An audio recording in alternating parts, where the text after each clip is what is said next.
Hello students, so welcome back to Arvind Academy class 10th YouTube channel. And जैसा कि आपने thumbnail पर देख ही लिया होगा, आज हम पढ़ने जा रहे हैं one short video for chapter number 1 that is chemical reaction and equation. इस चैप्टर का भी काफ़ी इम्पॉर्टेंस होता है एग्ज़ाम्स के पॉइंट ऑफ व्यू से। ठीक है, कुछ क्वेश्चंस तो इसके फिक्स हैं कि वो आएंगे ही आएंगे, जैसे कि इसमें बैलेंसिंग का एक क्वेश्चन आपसे पूछा ही जाना है। ठीक है, तो आपको बैलेंस करना आना बहुत ज़रूरी है। दूसरा, टाइप्स ऑफ रिएक्शन में displacement reaction and double displacement reaction, वो भी बहुत इंपॉर्टेंट है। ठीक है, तो उसके भी क्वेश्चंस कई बार पूछे जाते हैं कि आपको रिएक्शन लिखकर आ जाएगी एंड आपको बताना होगा कि whether this reaction is possible और नॉट। तो उसके लिए आपको रिएक्टिविटी सीरीज पढ़ना रहता है। ठीक है, then most important topic is oxidation and reduction. ठीक है, वो भी बहुत ज़्यादा इंपॉर्टेंट टॉपिक होता है, तो उसको भी आपको अच्छे से प्रिपेयर करना ज़रूरी है। ठीक है, तो ये आपके बहुत ही खास एंड इम्पॉर्टेंट टॉपिक है इस चैप्टर में। अदरवाइज तो ये चैप्टर बहुत ही ईजी है, बट एग्ज़ाम्स के पॉइंट ऑफ व्यू से भी इसका इम्पोर्टेंस है। ठीक है, तो इस चैप्टर को भी काफ़ी अच्छे से आपको प्रिपेयर करना होगा। ठीक, so without any delay let's proceed with our session. Okay, so this is for those who wants to buy sample papers. If you are interested in buying sample papers, there is a link in the description box. आप वहाँ पर जाकर sample paper purchase कर सकते हैं। ठीक है, now next is syllabus देख लेते हैं। तो इसमें किसी भी तरह का रिडक्शन नहीं हुआ है, तो आपको पूरा का पूरा ही ये चैप्टर पढ़ना रहेगा विदाउट एनी रिडक्शन। ठीक है, वैसे भी ये चैप्टर काफ़ी छोटा है, तो आई डोंट थिंक कि आपको इसमें किसी भी तरह की रिडक्शन की ज़रूरत पड़ेगी। ठीक है, so anyways let's talk about chemical reaction. ठीक है, तो सबसे पहले what is a chemical reaction. तो देखिए, आपने अपनी डेली लाइफ में रोज़ाना बहुत सारी केमिकल रिएक्शंस को देखा होगा एंड नोइंगली या अननोइंगली आप उनको अपनी डेली लाइफ में रोज़ देखते आ रहे हो। जैसे कि सबसे कॉमन एग्जाम्पल इस समय विंटर सीजन में है बर्निंग। ठीक है, जैसे कि जब ठंड लगती है तो आप क्या करते हो, घर में लकड़ी आग वाग जलाते हो ना। ठीक है, तो ये जो बर्निंग ऑफ वुड है, ठीक, तो उस बर्निंग ऑफ वुड से आपने देखा होगा क्या निकलती हैं, गैसेस निकलती हैं एंड स्लोली जो वो वुड होता है, पहले तो सॉलिड होता है, उसके बाद वो एशेस में कन्वर्ट हो जाता है। क्या कभी भी आप उस एशेस को कलेक्ट करके वापस से लकड़ी बना सकते हो? कभी बन सकता है? Answer is no. ठीक है, so it is an example of a chemical reaction. देखिए, chemical reaction involves two products, या कह सकते हैं टू सब्सटेंसेस। एक होता है रिएक्टेंट, एक होता है प्रोडक्ट। ठीक है, रिएक्टेंट वो है जिसका केमिकल रिएक्शन में पार्टिसिपेशन होना है। ठीक है, एंड प्रोडक्ट वो है जो कि केमिकल रिएक्शन के बाद बनता है। ठीक, एंड रिएक्टेंट एंड प्रोडक्ट की प्रॉपर्टीज़ हमेशा अलग अलग होती हैं एंड ये रिएक्शन इरिवर्सिबल होता है। इरिवर्सिबल मतलब एक बार हो गया तो हो गया। ठीक है, उसके बाद आप चाहो कि उस पर्टिकुलर प्रोडक्ट से वापस से रिएक्टेंट बना लोगे तो ऐसा नहीं हो पाएगा। ठीक है, सिमिलरली फॉर्मेशन ऑफ कर्ड। ठीक है, दूध से अगर आपने दही बना ली तो क्या आप वापस से उस दही को दूध में कन्वर्ट कर पाओगे? Answer is no. ठीक है, तो ये सारे रिएक्शंस जहाँ पर एक बार केमिकल रिएक्शन हो गई एंड प्रोडक्ट बन गया एंड उस प्रोडक्ट को आप वापस से रिवर्स फॉर्म में नहीं कन्वर्ट कर पाओ तो उसको कहते हैं केमिकल रिएक्शन। जबकि इसके ऑपोजिट में फिजिकल रिएक्शन जो होता है वो रिवर्सिबल होता है, जैसे कि आपका मेल्टिंग ऑफ आइस। ठीक है, आइस अगर आपकी मेल्ट होकर लिक्विड में कन्वर्ट होगी, दैट इज़ वाटर में कन्वर्ट हो गई, एंड अगर हम उसको वापस से फ्रीज़र में डाल दें तो वापस से वो सॉलिड फॉर्म में कन्वर्ट। ठीक है, सिमिलरली लिक्विड को आपने एक बर्तन में डाला एंड उसको बॉईल करना स्टार्ट किया। ठीक है, तो उसकी जो वेपर्स है वो रिलीज़ होना स्टार्ट हो जाएंगी। अगर हमने उसके ऊपर एक ढक्कन लगा दिया तो वो जो वेपर्स है फिर से वो लिक्विड के फॉर्म में नीचे नीचे गिरने लगेंगे, है कि नहीं? तो इस तरह से यहाँ पर हम देख सकते हैं सॉलिड से लिक्विड, लिक्विड से गैस, फिर गैस से लिक्विड, लिक्विड से सॉलिड। तो यहाँ पर रिवर्सिबल हो रहा है। ठीक है, तो this reaction is called as physical reaction. लेकिन केमिकल रिएक्शन में ऐसा नहीं होता है। केमिकल रिएक्शन में एक बार जो प्रोडक्ट बन गया, लकड़ी से ऐश में वो कन्वर्ट हो गया, तो अब ऐशेस को आप वापस से लकड़ी में नहीं कन्वर्ट कर सकते, ठीक है। दही अगर एक बार बन गई तो उसको वापस से आप दूध में कन्वर्ट नहीं कर सकते, ठीक है। तो इसी को हम कहते हैं केमिकल रिएक्शंस। तो देखिए, a chemical reaction is in which the bonds are broken within reactant molecule. देखिए, जितनी भी हमारे आसपास में चीज़ें आपको दिख रही है वो सबके सब किससे बने हैं, एटम से ही तो बने हैं। एंड एटम्स जब आपस में रीअरेंज होते हैं तब वो एक प्रोडक्ट बनाते हैं, ठीक है। रिएक्टेंट में जो एटम्स होते हैं उनका ही रीअरेंजमेंट होता है एंड देन वो एक डिफरेंट प्रोडक्ट बनाते हैं, ठीक। सो रिएक्टेंट के बॉन्ड्स जो होंगे, बॉन्ड्स कौन बना रहे हैं, एटम। तो एटम के बॉन्ड्स जो होते हैं वो ब्रेक होकर एक नया स्ट्रक्चर बनाते हैं। जैसे कि एक एग्जांपल से समझिए, जैसे कि ये आपकी एक वुडन ब्लॉक है ना, लकड़ी है, ठीक। अब मान लो इसमें एटम्स जो हैं वो इस तरह से अरेंज है, लाइक दिस, ठीक। इस तरह से एटम्स का अरेंजमेंट है, ठीक है।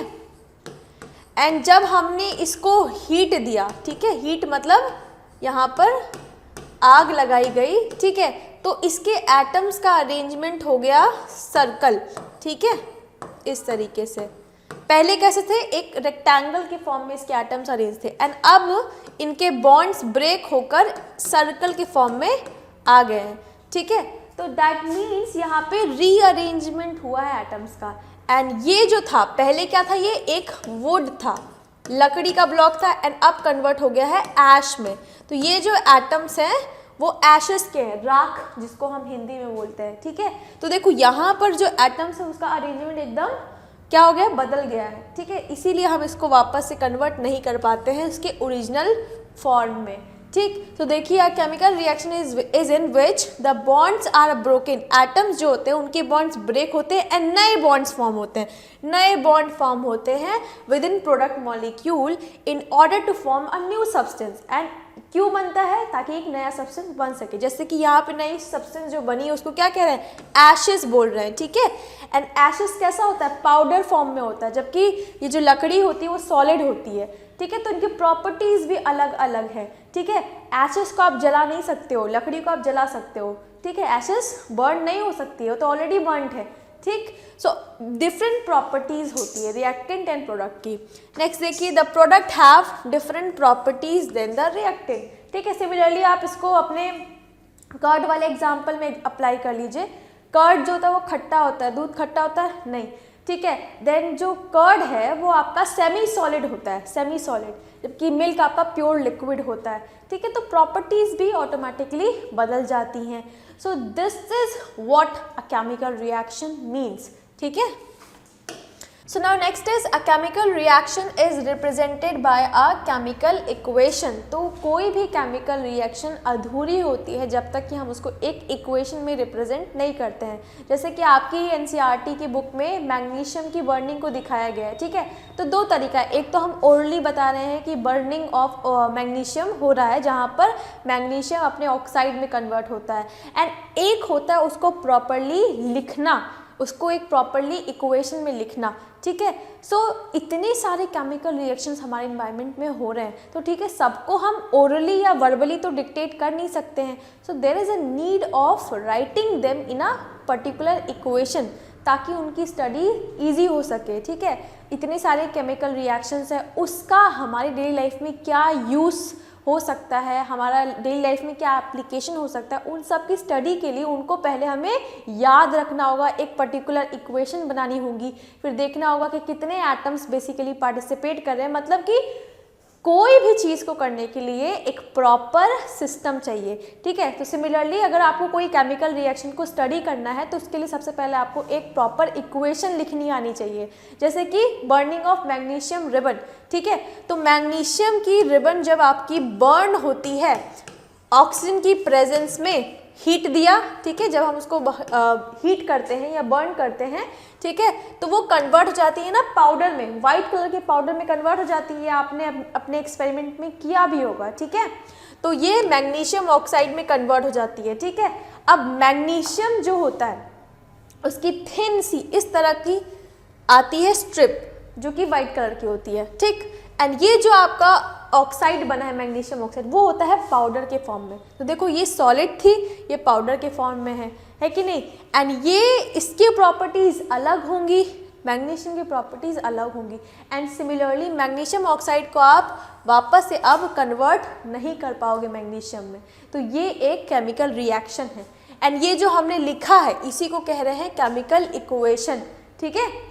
एंड केमिकल इक्वेशन जो होती है वो भी दो टाइप्स की होती है, एक होता है स्केलेटल एंड दूसरा होता है बैलेंस। तो देखो जो अभी लिखा है ना मैंने वो आपका स्केलेटल इक्वेशन है, क्योंकि आप इसमें एग्जैक्ट नहीं बता पा रहे हो कि कितने मैग्नीशियम के एटम पार्टिसिपेट कर रहे हैं एंड उनकी बर्निंग के लिए, मतलब एक मैग्नीशियम रिबन को बर्न कराने के लिए, जलाने के लिए कितने ऑक्सीजन के एटम्स चाहिए रहेंगे, हमको इसका भी आइडिया नहीं है। तो यहाँ पे हमने बस इन जनरल बता दिया है कि अगर मैग्नीशियम ऑक्सीजन के साथ रिएक्ट करता है तो मैग्नीशियम ऑक्साइड बनता है, ठीक है। लेकिन हमें नहीं पता कि कितना मैग्नीशियम ऑक्साइड बन रहा होगा, कितना ऑक्सीजन के मॉलिक्यूल्स आपके यूज़ हो रहे हैं एंड कितने मैग्नीशियम आपका इसमें यूज़ हो रहा है, ठीक। तो this is overall an skeletal equation, ठीक। यहाँ पे देखो राइट हैंड साइड में एक मैग्नीशियम के एंड दो एटम ऑक्सीजन के, मतलब 3 एटम यहाँ पर है, जबकि आप यहाँ पर देखो तो केवल एक मैग्नीशियम का एक ऑक्सीजन का, मतलब 2 एटम है, जबकि ऐसा नहीं होता है।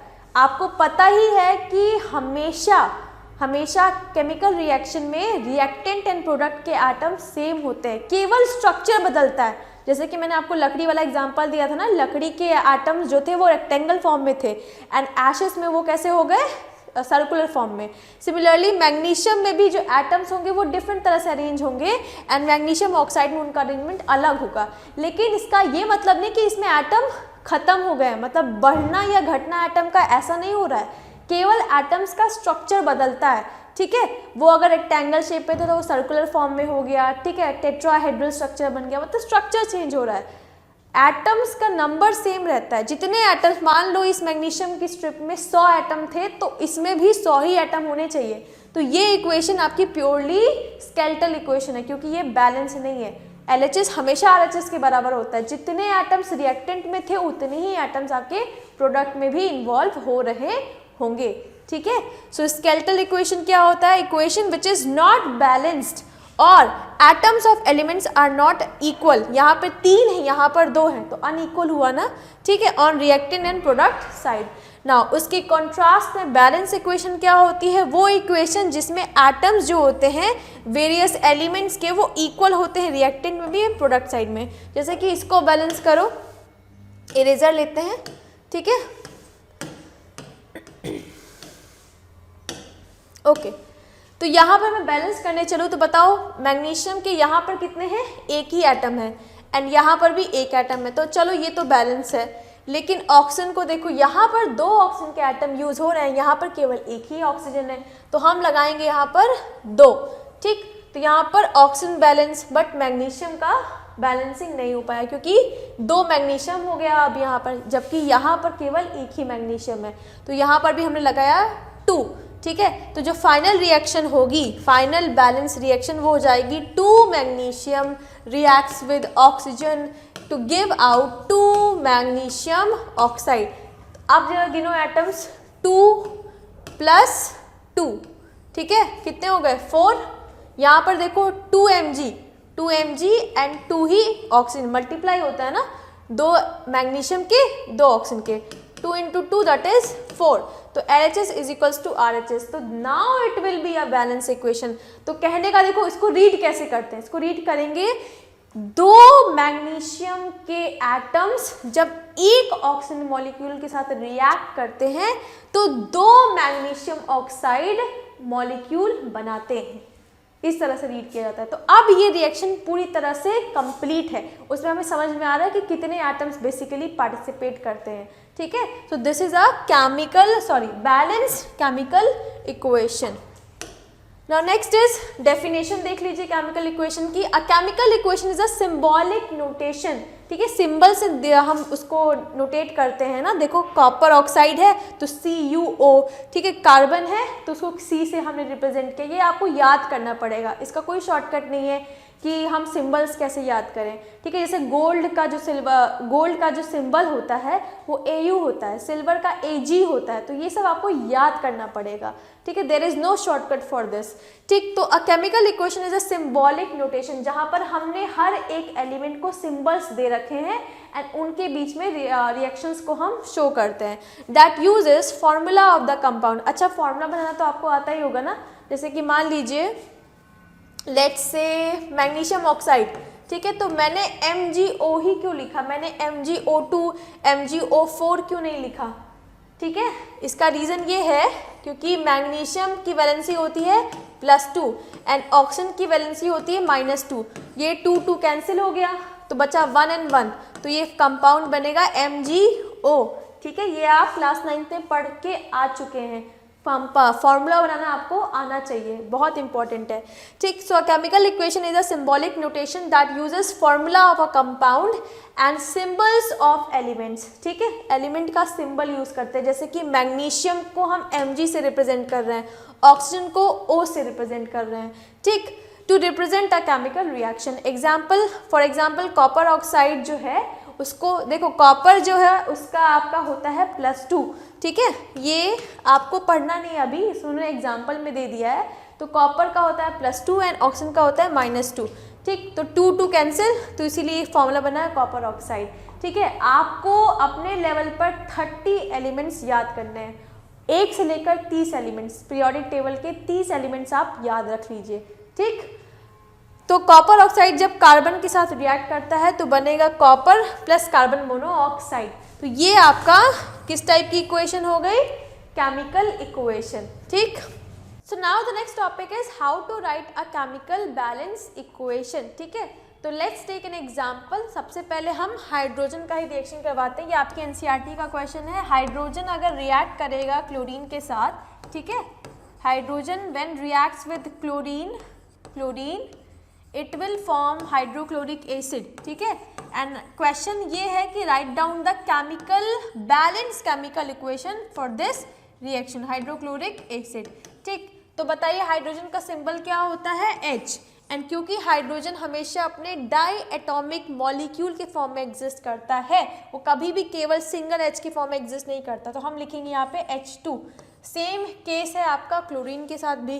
क्लोरीन भी आपका जो होता है वो अपने diatomic form that is Cl2 के फॉर्म में एग्जिस्ट करता है, ठीक है। तो यहाँ होगी hydrogen gas, chlorine gas when reacts, ठीक है, तो बनेगा hydrochloric acid that is HCl। अब बताओ मैंने ऐसा क्यों लिखा है, वो इसलिए क्योंकि हाइड्रोजन पे चार्ज होता है या वैलेंसी होती है +1 एंड क्लोरीन पे होती है -1, तो क्रॉस मल्टीप्लाई करोगे तो HCl ही बनेगा ना, ठीक है। अब आते हैं हम इसके इंटरेस्टिंग पार्ट पे, दैट इज अब ये तो हमने लिख दी स्केलेटल इक्वेशन। यहाँ पर जो आप देख रहे हो ये skeletal equation. Why it is skeletal chemical equation, because देखो यहाँ पे एटम्स की संख्या देखिए, 1 hydrogen and 1 chlorine, that is यहाँ पर ये मेरा कौन सा है, लेफ्ट, ठीक। तो लेफ्ट हैंड पे हमारे 2 ही एटम है, ठीक है। एंड RHS में देखें तो 2 हाइड्रोजन के एटम है एंड 2 क्लोरीन के एटम है, that is right hand side पे हमारे, राइट ही है ना ये, हाँ राइट है, ठीक। राइट हैंड साइड पे हमारे 4 एटम्स हैं, ठीक। तो 4 and 2, तो दैट मीन्स LHS जो है वो आपका not equals to RHS। Why, because इसमें एटम 4 है उसमें 2 है, and according to law of conservation of mass can neither be created not destroyed. तो यहाँ पर एटम्स जो हैं इसके अंदर वो कभी भी आपके इसमें डिस्ट्रॉय नहीं होते हैं, ना ही क्रिएट होंगे। तो जितने एटम्स यहाँ होंगे उतने उसमें प्रेजेंट होने ज़रूरी हैं, तो इसीलिए हम हमको करेंगे इसको बैलेंस, ठीक। तो देखो यहाँ पर कितने हैं, 2 हाइड्रोजन है एंड यहाँ पे क्लोरीन कितने हैं, 2, तो हम यहाँ पे सिंपली 2 लगा दें, देखो हो जाएगा बैलेंस। अगर हमने यहाँ 2 लगा दिया that means 2 hydrogen and 2 chlorine, तो यहाँ हो गया 2 + 2 दैट मीन्स 4 एटम, हो गया बैलेंस, वेरी इजी। तो अब आपका finally LHS is equals to RHS, ठीक। तो इस तरह से बैलेंसिंग की जाती है। अब नेक्स्ट इक्वेशन देखते हैं, बेरियम क्लोराइड, ठीक है, बेरियम क्लोराइड, ये भी एनसीईआरटी का क्वेश्चन है आपका। When reacts with aluminium sulphate, aluminium sulphate, ठीक, तो इट विल फॉर्म, यहाँ लिख देते हैं नीचे, barium sulphate, barium sulphate plus aluminium chloride.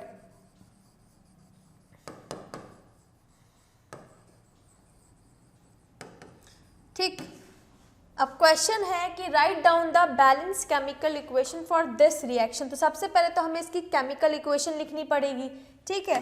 तो बेरियम को हम रिप्रेजेंट करते हैं बी से, ठीक है, Ba से, that is called barium. Chloride को हम रिप्रेजेंट करते हैं Cl, ठीक है, capital C and small l। And अब इसके फॉर्मूले की बारी आती है। तो देखो बेरियम पर फॉर्मूला होता है +2, ठीक है, क्लोरीन पे फॉर्मूला होता है 1, ठीक। तो ये क्रॉस मल्टीप्लाई हो जाएगा तो फॉर्मूला बन जाएगा BaCl2, ठीक।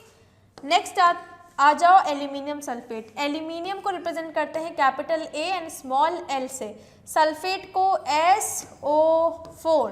ये आपने क्लास 9 में पढ़ा है, सल्फेट में वैलेंसी कितनी होती है, -2, ठीक है। SO4 पे पूरी वैलेंसी होती है -2 एंड एल्यूमिनियम पे कितनी होती है, +3। तो इसका फॉर्मूला क्या बन जाएगा, क्रॉस मल्टीप्लाई कर लो, हो गया Al2SO4 ठीक है। सही लिखा है ना, गलत लिखा तो जाके चेक कर लो, बताओ मुझे गलत लिखा है कि नहीं। अब थोड़ा सा इसको शॉर्ट कर देते हैं, डिस्टेंस की कमी है हमारे पास, इरेज कर देती हूँ। बेरियम सल्फेट बना था ना एल्यूमिनियम क्लोराइड, याद रखिएगा आप लोग भी, ठीक। ना प्रोडक्ट में क्या बना था, बेरियम का सल्फेट बन गया था ना। तो बेरियम तो Ba से रिप्रेजेंट होता है, तो देखो बेरियम पे चार्ज होता है +2 एंड सल्फेट पे होता है -2, तो +2 -2 कैंसिल कर देंगे, तो ये तो सिंपली आप लिखोगे BaSO4। सिमिलरली बना था एल्यूमिनियम क्लोराइड, तो एल्यूमिनियम पे चार्ज +3, क्लोरीन पे चार्ज -1, क्रॉस मल्टीप्लाई कर लो तो हो जाएगा AlCl3 एल्यूमिनियम क्लोराइड, ठीक है। तो ये हमने अभी क्या लिख ली है फाइनली, ये आपका है chemical equation, skeletal chemical equation, क्योंकि अभी हमने इसको बैलेंस नहीं किया। अब जरा एटम्स गिनो, एक बेरियम का एटम है, ठीक है, पेन चेंज करके लिखते नहीं तो आपको समझ में भी नहीं आएगा, ठीक। तो कौन सा कलर ले, ग्रीन लेते हैं, आई लव ग्रीन। सो यहाँ पर देखो एक बेरियम का एटम है, 2 क्लोरीन के हैं, ठीक है, फिर +2 एल्यूमिनियम के एटम है एंड 3 सल्फेट के एटम है। देखो इस तरह से गिनना, ठीक है, कंफ्यूज मत हो जाना, 3 सल्फेट के एटम्स हैं, ठीक। सल्फेट इज अ कंबाइन, ठीक, तो 3 इसके, 2 इसके, 2 इसके एंड 1 इसका। प्लस करो जरा, मेरी तो मैथ्स बहुत कमज़ोर है। 3 2 5, 5 + 2 7, 7 + 1 8, ठीक है, सही लिखा है, 3 4 5 6 7 8, ठीक। अब इस पे आओ, एक बेरियम का सल्फेट के भी एक ही हुआ, ठीक है, देखो एक ही है ना, तो सल्फेट भी एक हुआ, ठीक। फिर एल्यूमिनियम का एक ही होगा, क्लोरीन के 3 है, 3 4 5 6, तो 6। तो यहाँ पर ये इक्वेशन कैसी है, अनबैलेंस है। अब करेंगे इसकी बैलेंसिंग, तो उसके लिए हमें चाहिए थोड़ा सा स्पेस, तो हम करते हैं थोड़ी बहुत सफाई, ठीक है। तो चलो अब बैलेंस करते हैं, तो उसके लिए एक और बार फिर से इक्वेशन लिखी जाए ऊपर, BaCl2 reacts with aluminium sulphate. Sulphate को एज अ होल लीजिएगा, बार बार बता रही हूँ मैं, ठीक है, ये नहीं कि उसके भी एटम आप इंडिविजुअली काउंट कर रहे हो, नहीं, SO4 को होल लेते हैं, सल्फेट है ना, ठीक। क्रॉस करके क्या बना, बेरियम सल्फेट BaSO4, ठीक, प्लस एल्यूमिनियम क्लोराइड, ठीक है। अब इसको बैलेंस करना है, देखो यहाँ पे 8 एटम है, यहाँ 6 एटम है, ठीक। तो सबसे पहले देखते हैं कौन सी चीज़ इसमें अनबैलेंस है। एक तो बहुत ही साफ साफ दिखाई दे रही है, ये वाली, ठीक, ये देखो सल्फेट का यहाँ पर 3 लगे हुए हैं, यहाँ पर एक ही सल्फेट है, तो सल्फेट को बैलेंस करने के लिए मैंने मान लो यहाँ पे लगा दिया 3, तो देखो एक चीज़ बैलेंस हो गई, सल्फेट ग्रुप बैलेंस, ठीक। लेकिन इसकी वजह से बेरियम आपका अनबैलेंस हो गया, यहाँ पे 3 बेरियम हो गए, तो यहाँ पर भी मैंने लगा दिए 3, ठीक। तो देखो 3 बेरियम हो गए एंड 3 2 जा 6, 6 क्लोरीन हो गए। अब क्लोरीन कहाँ है, यहाँ पर है, तो इसके लिए मैंने यहाँ पे लगा दिया 2, क्योंकि देखो 2 3 जा 6, तो यहाँ पर भी 6 क्लोरीन एंड 3 2 जा 6, यहाँ पर भी 6 क्लोरीन।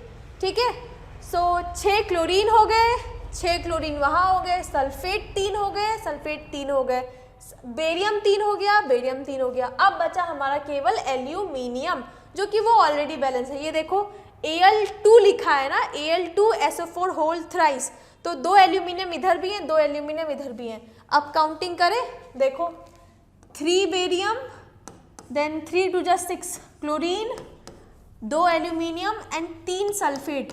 ठीक है, इसको आप प्लस कर लीजिएगा, पहले कुछ साफ सफाई करें, प्लस करिए, तब तक आप बताइए कितना होता है। ओके चलो, अब मैं खुद ही से करती हूँ। 3 + 6 कितना होता है 9, 9 + 2 कितना होता है 11, 11 + 3 14, ये 14 हुआ। अब आ जाओ इधर, 3 बेरियम है, ठीक है, एंड 3 ही सल्फेट भी है, ठीक, 2 एल्यूमिनियम है एंड 2 3 जा 6 क्लोरीन। 6 + 2 कितना होता है 8, 8 + 3 कितना हो जाएगा 11, 11 + 3 कितना होता है 14, बैलेंस। ठीक है, दैट मीन्स LHS = RHS, जितने एटम आपके रिएक्टेंट में थे उतने ही एटम आपके प्रोडक्ट में भी है, तो now it will be called as a balance chemical equation. ठीक है, now next is types of chemical reaction. इसमें सबसे पहला रिएक्शन है कॉम्बिनेशन रिएक्शन। तो देखिए कॉम्बिनेशन नाम से ही पता चल रहा है कंबाइन करना। ठीक है, सो इसमें आपका बेसिकली 2 सब्सटेंसेस आपस में कंबाइन करके एक सिंगल प्रोडक्ट बनाते हैं। जैसे कि कार्बन जो है वो जब ऑक्सीजन के साथ रिएक्ट करता है तो बनाता है कार्बन डाइऑक्साइड। ठीक है, तो it is a example of combination reaction. Similarly magnesium जो था, ठीक है, वो जब आपका ऑक्सीजन के साथ कंबाइन होता है तो बनाता है CO2 लिखा है, मैग्नीशियम ऑक्साइड। ठीक है, तो 2 रिएक्टेंट कंबाइन होकर बना रहे हैं मैग्नीशियम ऑक्साइड, तो ये क्या है, it is an example of combination reaction. तो देखिए those reaction in which 2 or more substances combine to form a new substance are called as combination reaction। And ज़्यादातर जो कॉम्बिनेशन रिएक्शन होते हैं वो एक्सोथर्मिक होते हैं। एक्सोथर्मिक मतलब उसमें हीट रिलीज होती है। ठीक है, बर्निंग ऑफ फॉसिल फ्यूल जो है वो it is a best example of combination reaction. Then ज़्यादातर जो कंबशन रिएक्शन होते हैं, कंबशन मतलब जिसमें आपका किसी चीज़ को जलाया जा रहा हो। ठीक है, तो कंबशन रिएक्शन भी ज़्यादातर एग्जाम्पल होते हैं कॉम्बिनेशन रिएक्शंस का। Now next is decomposition reaction। Now decomposition reaction में कोई एक सब्सटेंस का हो रहा होता है decomposition, that is breakdown। ठीक है, तो देखो जैसे कि फॉर एग्जांपल कैल्शियम आपका लेट अस टेक कार्बोनेट। ठीक है, कैल्शियम कार्बोनेट, लाइमस्टोन बोला जाता है।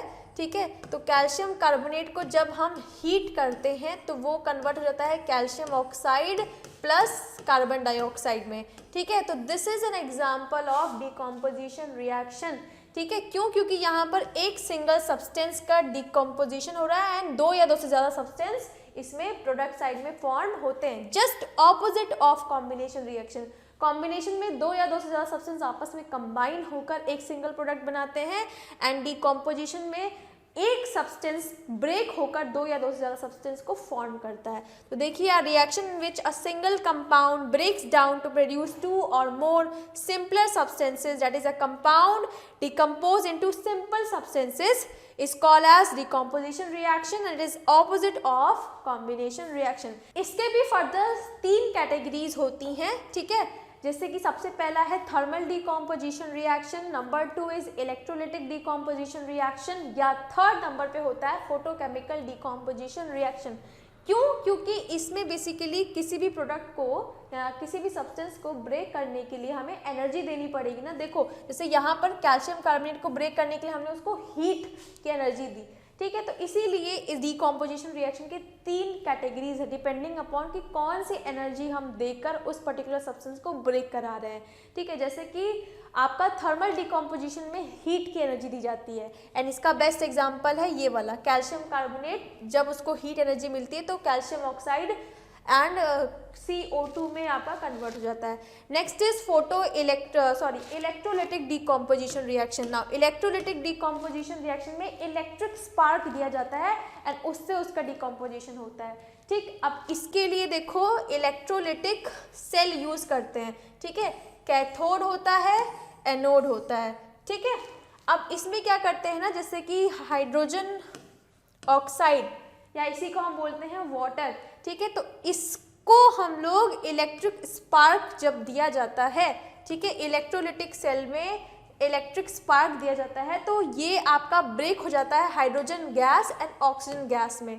ठीक है, एंड इसको ही एनोड एंड कैथोड पर कलेक्ट कर लिया जाता है। ठीक, तो ये आपका एग्जाम्पल हो गया इलेक्ट्रोलिटिक डीकम्पोजिशन का, जहां पर हम किसी भी सब्सटेंस को ब्रेक कराने के लिए इलेक्ट्रिसिटी की एनर्जी को दे रहे हैं। ठीक, नेक्स्ट थर्ड नंबर पे आता है आपका फोटोकेमिकल डीकम्पोजिशन एंड यहाँ पर हम लाइट की एनर्जी को बेसिकली देते हैं। इसका बेस्ट एग्जाम्पल है सिल्वर क्लोराइड। ठीक है, तो देखो क्या होता है, सिल्वर क्लोराइड को AgCl को जब आपका उस पर UV लाइट पड़ती है, ठीक है, उस पर UV लाइट पड़ती है या सूरज की किरणें पड़ती हैं तो वो ब्रेक हो जाता है, सिल्वर प्लस क्लोरीन गैस आपकी वहाँ से रिलीज होती है।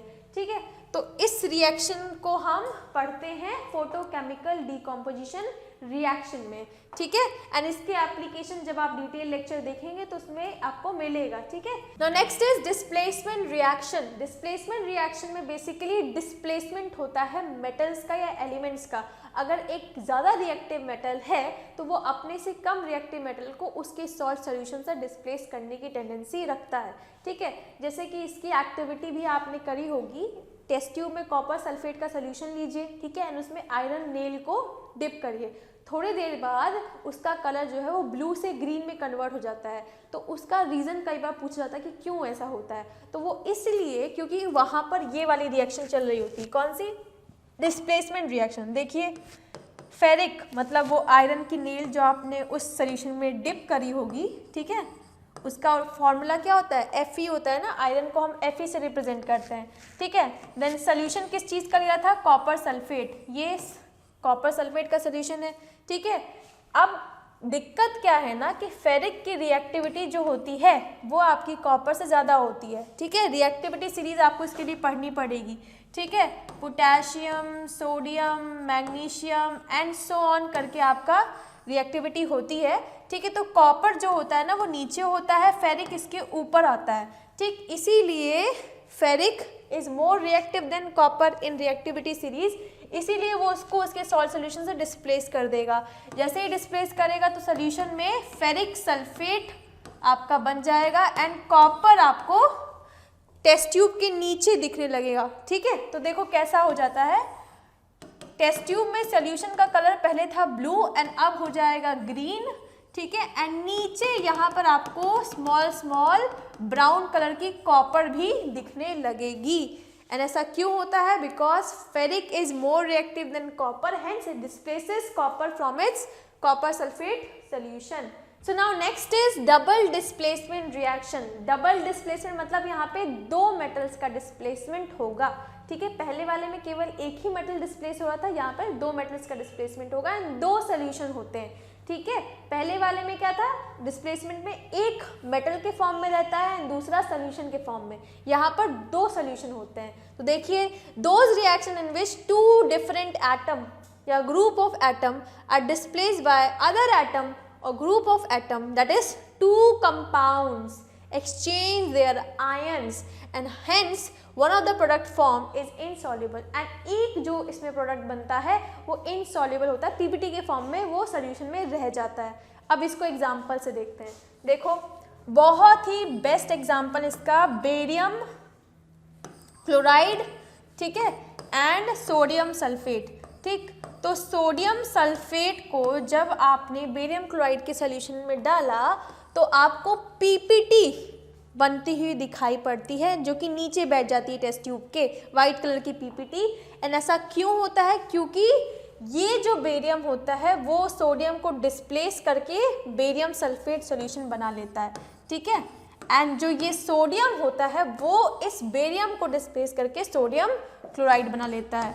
ठीक, तो इस तरह से पहले टेस्ट ट्यूब में आपका बेरियम क्लोराइड था एंड सोडियम सल्फेट को ऊपर से डाला गया, ठीक, एंड जब रिएक्शन हो जाएगी मतलब प्रोडक्ट बनेगा तो यहाँ पर आपको बेरियम सल्फेट की पीपीटी दिखाई पड़ेगी एंड ये सोल्यूशन जो आपको दिख रहा है वो NaCl का होगा, ठीक है। सो this is the example of double displacement reaction, okay. So now next topic is oxidation and reduction, ठीक है। तो ये आपका काफ़ी इंपॉर्टेंट टॉपिक होता है, इसके कई बार रिएक्शन पूछे जाते हैं, तो इसके लिए आपको ये पता होना चाहिए। तो देखिए सबसे पहले डेफिनेशन पे फोकस करते हैं। What is an oxidation reaction? वो रिएक्शन जहाँ पे ऑक्सीजन ऐड हो, या तो ऑक्सीजन ऐड हो रहा हो या हाइड्रोजन रिमूव हो रहा हो, तो उसको हम कहते हैं ऑक्सीडेशन रिएक्शन। जैसे कि आपने देखा था ना कंबशन रिएक्शन, जहाँ पे कार्बन की ऑक्सीजन की प्रेजेंस में बर्निंग हो रही थी, ठीक है, तो कन्वर्ट हो जाता है कार्बन डाइऑक्साइड गैस में, ठीक है। So it is basically an oxidation reaction. Why? Because carbon में ऑक्सीजन ऐड हो रहा है, तो ये क्या है? Oxidation reaction. अब देखो similarly hydrogen gas when reacts with chlorine gas it will lead to the formation of hydrochloric acid, ठीक है। तो ये आपका रिडक्शन हो रहा है। Why reduction? क्योंकि इसमें क्लोरीन गैस में हाइड्रोजन ऐड हो रही है and addition of hydrogen is called as reduction, तो ठीक है। Addition of oxygen is known as oxidation reaction, addition of hydrogen is known as reduction reaction, ठीक है। इसके अलावा अगर किसी भी रिएक्शन में आपका हाइड्रोजन रिमूव भी हो रहा है, ठीक है, जैसे कि मान लीजिए HCl ही है, ठीक, HCl का अगर हम ब्रेक करें तो वो H2NCl2 गैस में ब्रेक हो जाएगा, तो यहाँ पर इस क्लोरीन में से हाइड्रोजन रिमूव हो रहा है, तो it is an oxidation reaction, ठीक। क्यों? क्योंकि इसमें से हाइड्रोजन रिमूव हो रहा है, जबकि जब ये एड अप हो रहा था तब ये क्या था? रिडक्शन रिएक्शन, ठीक है। सिमिलरली रिमूवल ऑफ ऑक्सीजन का एग्जाम्पल देखते हैं। Copper oxide when reacts with carbon it will lead to the formation of copper plus carbon monoxide, ठीक है। So it is an example of reduction. कैसे? क्योंकि देखो पहले कॉपर में ऑक्सीजन था ना, ठीक है, अब नहीं है, तो यानी कि यहाँ पर कॉपर क्या हो रहा है? रिड्यूस हो रहा है, removal of hydrogen sorry oxygen, ठीक। तो यहाँ पर ऑक्सीजन रिमूव हो गई, that means it is N reduction reaction, ठीक। एंड अगर आप इसी सेम रिएक्शन में देखो तो कार्बन पहले अकेला था एंड अब उस पर ऑक्सीजन ऐड हो गई है, तो इस सेम रिएक्शन में एक जगह रिडक्शन हो रहा है एंड एक जगह ऑक्सीडेशन हो रहा है। तो ऐसी कोई भी रिएक्शन जहाँ पर आपको ऑक्सीडेशन और रिडक्शन साथ साथ में देखने को मिले उसी को हम बोलते हैं रिडॉक्स रिएक्शन, ठीक है। एंड हमारे डेली लाइफ में कोई भी रिएक्शन ऐसी नहीं है जहाँ पर ऑक्सीडेशन एंड रिडक्शन सेपरेटली हो रहा होता है, ठीक है। ऑक्सीडेशन एंड रिडक्शन साइमल्टेनियसली साथ साथ होते हैं, ठीक है। तो रिडॉक्स रिएक्शन एक सीरियस फिनोमिनन है, ठीक है। ऑक्सीडेशन एंड रिडक्शन हम कभी भी सेपरेटली नहीं पढ़ते, वो साथ साथ होते हैं। एक सब्सटेंस ऑक्सीडाइज हो रहा होगा एंड दूसरा हमेशा रिड्यूस हो रहा होगा, ठीक है। सो देखिए let's see what is a redox reaction. Those reaction in which oxidation and reduction takes place simultaneously, उसको ही हम कहते हैं रिडॉक्स रिएक्शन। एग्जांपल देखिए, कॉपर ऑक्साइड को अगर हम हाइड्रोजन से रिएक्ट करवाते हैं तो बनता है आपका कॉपर और हाइड्रोजन की जगह यहाँ पे वाटर, ये रिएक्शन आपकी होगी, ठीक है। सो अब आपको बताना है कि इसमें कौन सा चीज़ ऑक्सीडाइज हो रहा है एंड कौन सा चीज़ रिड्यूस हो रहा है। कई बार ये क्वेश्चन आपसे पूछा जाता है कि which substance is oxidising and which substance is reducing, ठीक। तो देखो यहाँ पर ये चीज़ तो आप सिंपली देख सकते हो इस तरह से, यहाँ पर कॉपर ऑक्साइड था, अब केवल कॉपर रह गया है, ठीक है, that is removal of oxygen, ठीक। एंड रिमूवल ऑफ ऑक्सीजन क्या होता है? रिडक्शन। तो ये यहाँ पर हम लिख सकते हैं copper oxide is getting reduce, ठीक है, तो ये इसका रिडक्शन हो रहा है। एंड यहाँ पे देखो हाइड्रोजन में पहले केवल हाइड्रोजन था, अब इसमें ऑक्सीजन ऐड हो गया है, तो that means addition of oxygen, that means ये हो रहा है ऑक्सीडेशन।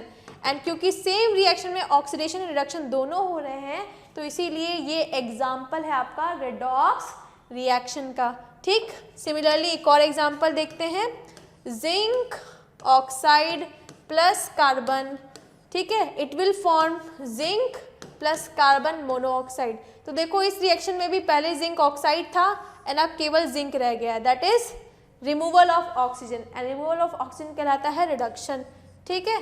तो इसका हो रहा है रिडक्शन। एंड पहले ये कार्बन अकेला था, अब इसमें ऑक्सीजन आ गया है, that is addition of oxygen. तो ये हो गया आपका ऑक्सीडेशन, ठीक है। अच्छा, एक और भी तरीका होता है that is called as electron का काउंट। अगर किसी भी रिएक्शन में इलेक्ट्रॉन लूज हो रहे हैं तो हम उसको कहते हैं आपका ऑक्सीडेशन, इलेक्ट्रॉन गेन हो रहा होता है तो उसको कहते हैं रिडक्शन, ठीक है। तो इसको आप एग्जांपल से देखिए, इसी में मैं बता देती हूँ आपको कैसे किया जाता है इस रिएक्शन को। So now in this reaction we will identify the substance, which substance is oxidising and which substance is reducing on the basis of electrons, ठीक है। ऑक्सीडेशन की एक और डेफिनेशन भी होती है कि अगर लॉस ऑफ इलेक्ट्रॉन हो रहा है किसी भी रिएक्शन में तो वो ऑक्सीडेशन है, एंड अगर कहीं इलेक्ट्रॉन गेन हो रहा है तो वो रिडक्शन, ठीक है। एक और खास बात ये है कि कोई भी element, molecule, compound as a whole उस पर हमेशा न्यूट्रल चार्ज ही रहता है, ठीक है, दैट इज जीरो ही उसकी वैलेंसी होती है, ठीक है। जैसे कि ये कॉपर ऑक्साइड है, कॉपर की वैलेंसी इंडिविजुअली +2 होती है, ऑक्सीजन की -2, एंड +2 -2 इक्वल्स टू 0, तो इसीलिए ये एज अ होल ये कंपाउंड कैसा है, न्यूट्रल कंपाउंड है। हाइड्रोजन भी एज अ होल क्या है, न्यूट्रल। तो कोई भी compound, molecule, element as a whole हमेशा न्यूट्रल रहते हैं, ठीक है, उस पर कोई भी चार्ज नहीं रहता, ठीक है। इंडिविजुअली उन पर चार्ज हो सकता है लेकिन होल अगर हम देखें तो हमेशा वो 0 होते हैं, ठीक है। तो इसी कॉन्सेप्ट पे अब हमारा ये क्वेश्चन बेस्ड है। तो देखिए, सबसे पहले बात करते हैं कॉपर ऑक्साइड की। तो देखो, ये कॉपर ऑक्साइड आपका कॉपर में कन्वर्ट हो रहा है। तो देखो यहाँ पर कॉपर पे चार्ज कितना है, +2, ठीक, एंड यहाँ पर कॉपर पे एज अ होल 0 चार्ज है। तो पहले उस पे +2 था एंड अब 0 है, मतलब पहले उसके पास 2 इलेक्ट्रॉन कम थे एंड अब 0 पे चला गया। देखो प्लस का मतलब क्या है, लॉस ऑफ इलेक्ट्रॉन, एंड 0 मतलब ये है कि उसके पास न्यूट्रल है। तो +2 से वो 0 आया, दैट मीन्स उसने कहीं ना कहीं 2 इलेक्ट्रॉन गेन किए होंगे तभी वो 0 पे आया है, ठीक है। That means gain of electron हो रहा है and gain of electron is called as reduction, ठीक है। ऐसे भी देख लो, ऑक्सीजन रिमूव हो रहा है, ऑक्सीजन रिमूव हो रहा है, दैट मीन्स रिडक्शन। तो ये भी एक तरीका है। पहले उस पर चार्ज था +2, मतलब पहले उसके पास 2 इलेक्ट्रॉन कम थे एंड अब उसका चार्ज हो गया है 0, दैट मीन्स उसने इलेक्ट्रॉन कहीं ना कहीं से गेन किए हैं तभी वो 0 पे चला गया है, ठीक। तो that is called gain of electron, यानी कि इस पे हो रहा है रिडक्शन, ठीक है।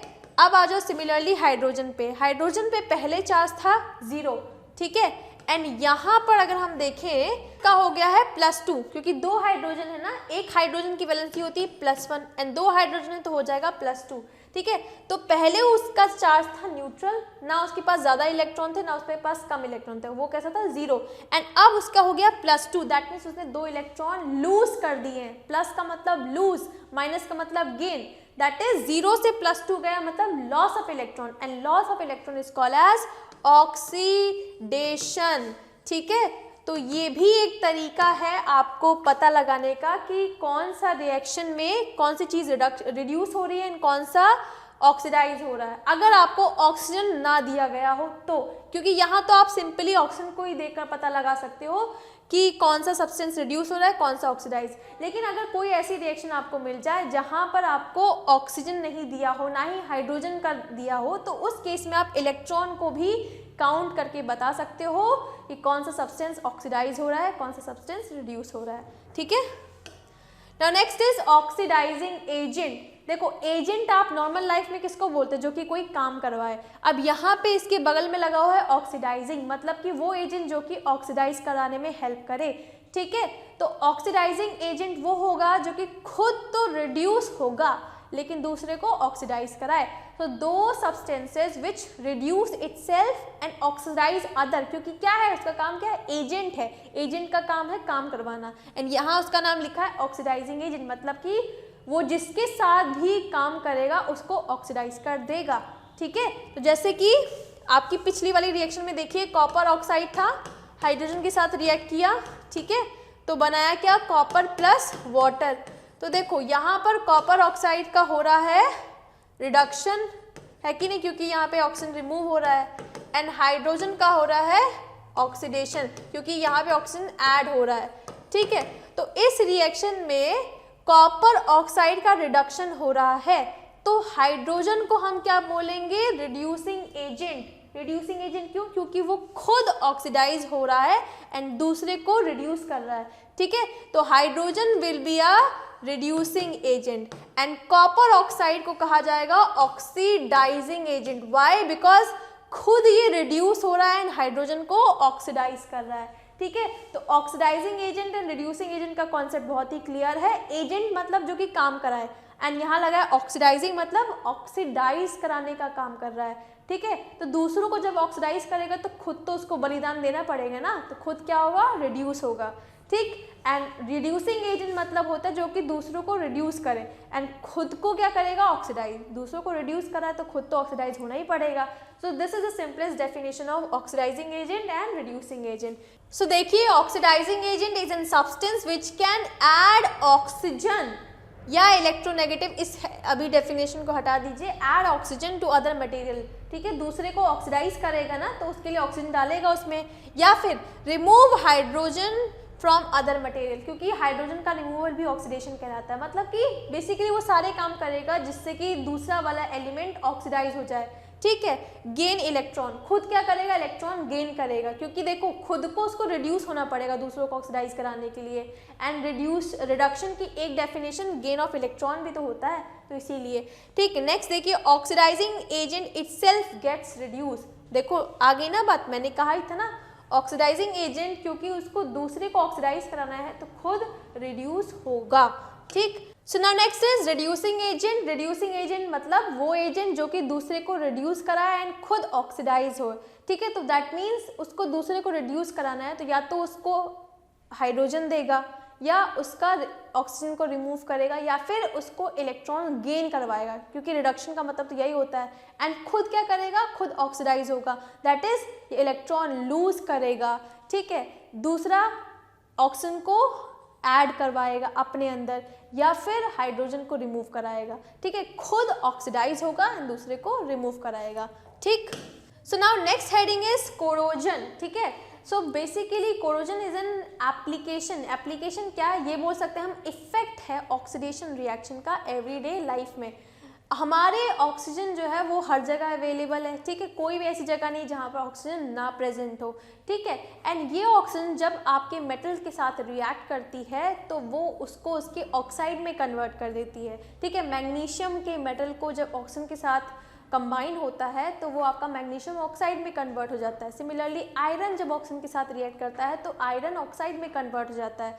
सोडियम ऑक्सीजन के साथ रिएक्ट करता है तो सोडियम ऑक्साइड में कन्वर्ट हो जाता है। सो सारे ही मेटल आपके ऑक्सीजन के साथ रिएक्शन में पार्टिसिपेट करते हैं, ठीक है। एंड वो अपने ऑक्साइड में कन्वर्ट हो जाएंगे। दैट मीन्स अगर मान लीजिए आपने कोई भी बिल्डिंग जो है वो मेटल की बना रखी है, आयरन की बना रखी है, एंड स्लोली वो आयरन जो है वो अपने ऑक्साइड में कन्वर्ट हो रहा है, दैट इज पाउडर फॉर्म में वो कन्वर्ट होता जा रहा है। तो वो जो बिल्डिंग है उसकी स्ट्रेंथ धीरे धीरे क्या होने लगेगी, वीक होने लगेगी, ठीक है। इसी को हम हिंदी में बोलते हैं आयरन में जंग लग रही है, ठीक है।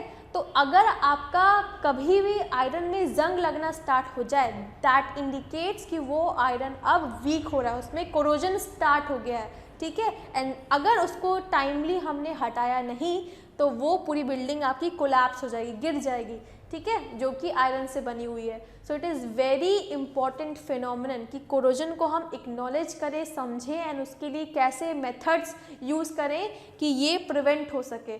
तो देखिए सबसे पहले बात करते हैं रस्टिंग की, क्योंकि सबसे ज़्यादा जो आपका एलिमेंट या कहिए मेटल यूज़ होता है डेली लाइफ में वो है आयरन। आयरन के एरोप्लेन बनते हैं, देन आपका ट्रेन्स बनती हैं, बाइक्स बनती हैं, देन आयरन के पिलर्स बनते हैं, ब्रिजेस बनते हैं। तो आयरन का बहुत ज़्यादा यूज़ है एंड क्योंकि ये आपका हमेशा ही ऑक्सीजन के कांटेक्ट में रहने वाला है तो इसीलिए हमें बहुत ज़रूरी है ये समझना कि उसको किस तरह से हम प्रोटेक्ट करें कि उसमें जंग ना लगे, दैट इज़ वो ऑक्सीजन के साथ रिएक्ट करके अपने ऑक्साइड में कन्वर्ट ना हो, ठीक है। तो जो कोरोजन आपका आयरन में होता है उसको हम रस्टिंग भी कहते हैं, जिसको हिंदी में जंग लगना भी बोला जाता है। जब वो अपने पाउडर के फॉर्म में कन्वर्ट होना स्टार्ट हो जाए तब उसको हम रस्टिंग ऑफ आयरन बोलते हैं, ठीक है। एंड ये रस्टिंग जो है वो केवल आयरन के लिए डोनेटेड है, एंड कोरोजन जो है वो हर एक मेटल के लिए हम डिनोट कर सकते हैं, ठीक है। लेकिन आपको इस चैप्टर में रस्टिंग पर मेन फोकस करना है। नाउ रस्टिंग मतलब होता है जंग लगना, ठीक है, वो भी आयरन का। एंड इसके लिए दो इम्पॉर्टेंट चीज़ चाहिए रहती है, एक ऑक्सीजन, दूसरा मॉइस्चर, ठीक है। तभी आपने देखा भी होगा ठंडा जो बारिश का मौसम होता है उस समय बहुत ज़्यादा आपका जो आयरन की सामान होते हैं, आयरन की गेट होता है, आयरन की पिलर्स, वो सब बहुत जल्दी जल्दी ख़राब होते हैं, उसमें बहुत जल्दी जंग लगती है। क्यों? क्योंकि बारिश के मौसम में मॉइस्चर भी बहुत ज़्यादा होता है एंड ऑक्सीजन तो हमेशा अवेलेबल है ही, ठीक है। तो दो मेन इंपॉर्टेंट चीज़ जिसके बिना कोरोजन नहीं, कोरोजन नहीं, रस्टिंग नहीं स्टार्ट हो सकती है आयरन में, वो है मॉइस्चर एंड ऑक्सीजन, ठीक है। तो rusting of iron requires moisture and oxygen. तो देखिए surface of metal is attacked by air, air में भी क्या, ऑक्सीजन की बात हो रही है, water and other substances, air से भी अटैक कर सकता है, वाटर मतलब मॉइस्चर की बात हो रही है, एंड दूसरे सब्सटेंसेस, उसी को हम कह रहे हैं it is a redox reaction. यहाँ पर एक सब्सटेंस रिड्यूस हो रहा होगा, एक substance oxidise. So now next देखिए prevention, how to prevent rusting of the iron. सबसे पहला तो पेंटिंग है, जितने भी आपने गेट्स वगैरह आप लगाते हो अपने घरों में, ठीक है, गेट्स हैं, ड्रिल है, ग्रिल है, ठीक, तो इन सब पे हम पेंट करवाते हैं। क्यों? क्योंकि पेंट कराने से मॉइस्चर जो होगा वो आपका उसके कांटेक्ट में नहीं आ पाएगा, आयरन के कांटेक्ट में, एंड मॉइस्चर नहीं आ पाएगा, ऑक्सीजन अवेलेबल भी होगा तब भी रस्टिंग नहीं स्टार्ट होगी, क्योंकि दो चाहिए रहता है, मॉइस्चर एंड ऑक्सीजन, तभी जाकर आपका रस्ट फॉर्म होगा, ठीक है। तो इसीलिए पेंटिंग एक अच्छा तरीका है जिससे कि आप रस्टिंग को अवॉइड कर सकते हो। ऑयलिंग, ऑयल भी लगा दोगे तो मॉइस्चर नहीं आएगा, ग्रीस लगा दोगे तो मॉइस्चर नहीं आएगा। तो इस तरह से ये टेम्पररी मेथड्स हैं जिसके थ्रू आप आयरन को प्रिवेंट कर सकते हो, लंबे समय तक कोरोजन से उसे बचाए रख सकते हो। Next is galvanisation. गैल्वेनाइजेशन में बेसिकली आयरन की रॉड के ऊपर ना जिंक की एक पतली कोटिंग कर दी जाती है, ठीक है, ताकि अगर रस्टिंग स्टार्ट भी हो, कोरोजन स्टार्ट भी हो, तो उसमें जिंक आपका कोरोड हो जाए, आयरन आपका बचा रहेगा। तो इस तरह से भी लंबे समय तक हम आयरन को बचा सकते हैं रस्टिंग से, क्योंकि उसमें जिंक आपका करोड़ हो रहा है, आयरन आपका बचा रहेगा, ठीक है। सिमिलरली इलेक्ट्रोप्लेटिंग में भी यही होता है, बट यहाँ पर फिक्स नहीं है, जिंक भी ले सकते हैं, कॉपर भी ले सकते हैं, कोई और भी मेटल हम इसके ऊपर चढ़ा सकते हैं। गैल्वेनाइजेशन मतलब पर्टिकुलरली जिंक के लिए, टोटली इसमें जिंक की कोटिंग होती है। एंड इलेक्ट्रोप्लेटिंग में हम कोई और भी मेटल आयरन के ऊपर चढ़ा सकते हैं एंड उसका फिर आपका कोरोजन होता है एंड आयरन बचा रहता है उसके अंदर, ठीक है। कंडीशन ऑफ रस्टिंग, वाटर चाहिए रहता है, दैट इज मॉइस्चर होना चाहिए एंड ऑक्सीजन, एंड अगर एसिड प्रेजेंट है, ठीक है, मॉइस्चर के अंदर, तो वो और भी ज़्यादा आपका कोरोजन को फास्टर रेट से बढ़ा देता है। Now next is rancidity. Rancidity मतलब होता है spoilage of the food due to oxidation. Oxidation मतलब कोई भी ऐसा फूड अगर आप कंज्यूम कर रहे हो जिसमें कुछ ज़्यादा ही ऑयल है, ठीक है, फैट एंड ऑयल का कंटेंट उसमें बहुत ज़्यादा है, एंड अगर आपने उसको खुली एयर में रख दिया है लंबे समय के लिए, तो उस फूड का हो जाएगा ऑक्सीडेशन, क्योंकि उसमें जो फैट्स एंड ऑयल होते हैं वो ऑक्सीडाइज हो जाते हैं। जैसे कि बटर है, उसको आप फ्रीज में ना रखकर 2 दिन ऐसे ही रख दीजिए खुले इन्वायरमेंट में, तो वो 2 दिन बाद ख़राब हो जाएगा। क्यों? क्योंकि उसका फैट एंड ऑयल ऑक्सीडाइज हो जाता है, ठीक है। एंड यही चीज़ ऑक्सीडेशन ऑफ द फूड, उसकी वजह से जो फूड का टेस्ट, स्मेल सब चेंज हो जाता है, इसी को हम रेंसिडिटी बोलते हैं, ठीक है। एंड बेसिकली जब हम रेंसिडिटी बोल रहे हैं दैट मीन्स उन फूड के लिए बात कर रहे हैं जिसमें ऑयल एंड फैट होते हैं, क्योंकि ऑक्सीडेशन में इन्हीं फैट एंड ऑयल का ही ऑक्सीडेशन हो रहा होता है, ठीक है। तभी भी जितना भी ऑयल कंटेनिंग फूड्स होते हैं उनको कहा जाता है कि उसको आप फ्रीज में रखिए, ठीक है, या air container, air tight containers में उसको कैरी करिए ताकि उसका अंदर का खाना ऑक्सीडाइज ना हो, ठीक है, जल्दी खराब ना हो, ठीक है। तो देखिए रेंसिडिटी मतलब क्या है, the spoilage of food by oxidation. क्यों ऐसा होता है? क्योंकि उसका ऑक्सीडेशन हो जाता है। It smells, taste changes, called rancidity. Prevention कैसे कर सकते हो? जो आप खाना खा रहे हो उसमें एंटीऑक्सीडेंट्स की मात्रा बढ़ा दीजिए, तब आपका खाना इतनी जल्दी से ख़राब नहीं होगा। दूसरा तरीका है एयर टाइट कंटेनर में डालना उसको, ठीक है। एयर टाइट कंटेनर में बंद करके रखोगे तो ऑक्सीजन पहुँचेगा ही नहीं, ऑक्सीजन पहुँचेगा ही नहीं तो ख़राब भी नहीं होगा खाना, ठीक है। Next is chips and snacks PACS filled with nitrogen. आपने देखा ये चिप्स आप खाते ही होंगे, तो चिप्स में भी तो ऑयल होता है ना, ठीक है, उसको फ्राई करके ही तो डालते हैं, तो ये जो आपका चिप्स एंड स्नैक्स है, इसको लंबे समय तक चलाने के लिए इसको नाइट्रोजन में डाला जाता है। क्यों? क्योंकि नाइट्रोजन जो होती है वो बहुत ही नॉन रिएक्टिव होती है, मतलब वो रिएक्शन में पार्टिसिपेट नहीं करती, तो उसके अंदर जो भी आपका चिप्स वगैरह है वो बहुत लंबे समय तक प्रिजर्व रहेगा, खराब नहीं होगा। ठीक है, तो इसीलिए जो भी आपके चिप्स वगैरह आते हैं उनमें एयर भरी जाती है, नाइट्रोजन गैस को भरा जाता है। ठीक है, तो ये आपके प्रिवेंशन हो गए यहीं पर। सो विद दिस हमारा ये चैप्टर यहीं पर ख़त्म होता है एंड आई होप आपको ये चैप्टर समझ में आ गया होगा। एंड अगर आपको इस चैप्टर का डिटेल्ड वर्जन भी चाहिए तो वो भी ऑलरेडी अपलोडेड है Arvind Academy class 10 YouTube channel पे, तो आप उसको भी जाकर देख सकते हैं अगर आपको डिटेल में oxidation, reduction and types of chemical reaction समझना है तो। ठीक है, सो हम मिलते हैं बहुत ही जल्द किसी और वीडियो में। Till then have a very good day, wish you all the very best, thank you.